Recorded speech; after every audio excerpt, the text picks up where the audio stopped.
Honorable Gitonga Murugara, the MP for Tharaka. Thank you. It's in the House now that we are talking about the Supreme Court, I think. Yes, absolutely. Thank you, Mr. Speaker. Sir, allow me to also voice my concerns about this decision.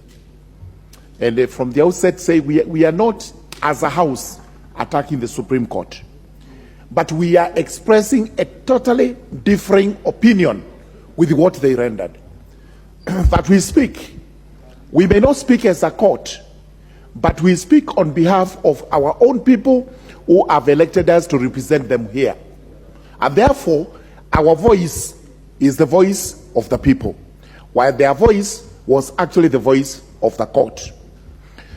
Mr. Speaker, I agree with the sentiments expressed by yourself and others that this is a decision that should not be left to stand in our books. We should move with speed, bring together the Supreme Court judges, the 7 of them, and let them listen to us as lawyers as we urge them to review the decision and set it aside.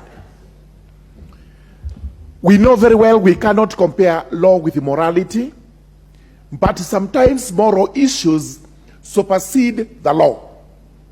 In fact, in most cases where the law becomes repugnant to morality, then that is extremely bad law and should be done away with.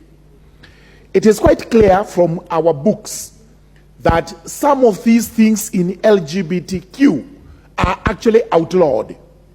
And therefore, anything associated with those characters cannot be allowed to stand against the morals of the people of Kenya. Whether it's sodomy, whether it's lesbianism, whether it's queerness, whether it is anything that is outward practiced by these characters who say they have human rights. They may have their rights in private. And I'm sorry, I shiver and shudder when I imagine what they do in private, because it is totally repugnant, especially to us Africans. It's also important to condemn those who come with these ideas. And this is why today we celebrate the President of Uganda, Yoweri Museveni. We celebrate the late Robert Mugabe of Uganda. And sometimes it actually appears Idi Amin himself was a saint, because these are the things he was condemning those days, in spite of being incited by these same Europeans and Americans to kill a few Ugandans. Therefore, we as Africans must stand up. We must stand to be counted. We must tell these Europeans and Americans that for the little money they are enticing us with, I'm told they're even offering relief food to Kenyans so that you can legalize things like this one. They have been approaching our organizations, including the Kenya National Human Rights Commission, offering tokens so that they can promote rights of such characters. Thank heavens, these commissions and these organizations have said no to their little tokens. Let them keep their bad habits in Europe, in America. Let us as Africans keep what we consider to be morally upright and suitable for our society.